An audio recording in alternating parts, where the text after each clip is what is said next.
It is very unusual, what happened in West Bengal for the party that's defeated to just unravel the way it is unraveling. Normally, you sit in the opposition, you wait for your turn, you hit back at the ruling party, and then next time round you may get your chance. And it may not be next time round. Bengal goes on and on.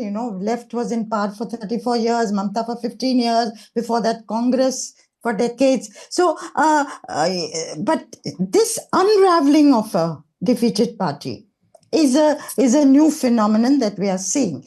Now, is it because the opposition has got it wrong, or is it because the people want it that way? Is it because of the misuse of institutions by the ruling group? I think it is mainly we have to accept that there is a sentiment. The rest follows. A humongous machinery of the BJP is an added plus.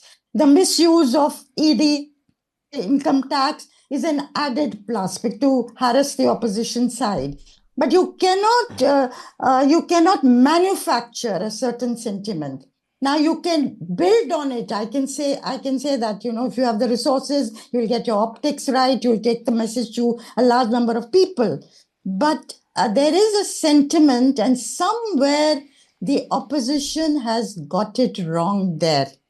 And I think what you talked about, Rahul Gandhi, I would say Rahul Gandhi probably is the most courageous man in India today in terms of how he takes on the Prime Minister. Nobody else takes him on like that. Now, as somebody said to me in Ujjain, problem is Bhasha ka lafda hai. In the way he expresses it, it doesn't quite click with people. So, is there a fault with his vision? Is there a fault with his language? Is there a fault with not fully understanding the pulse of the people? Or not? Why is it that Rahul Gandhi is not clicking as an alternative to Narendra Modi? Everybody says he's very decent, sincere, well-meaning, taking innovative steps like Bharat Jodo Yatra and subsequently. But why is he not clicking? Is it because the sentiment is so overwhelmingly in favor of the BJP? Has Hindu India Hinduized to such an extent that the opposition is not prepared to give credence to that development? Why has that happened? Are we fully not looking at that development, or realistically looking at it? Why has it happened? Because we ourselves are opposed to it and don't want to accept it? I think there are many questions, but you cannot, I hope we will not have an India which is a one-party India,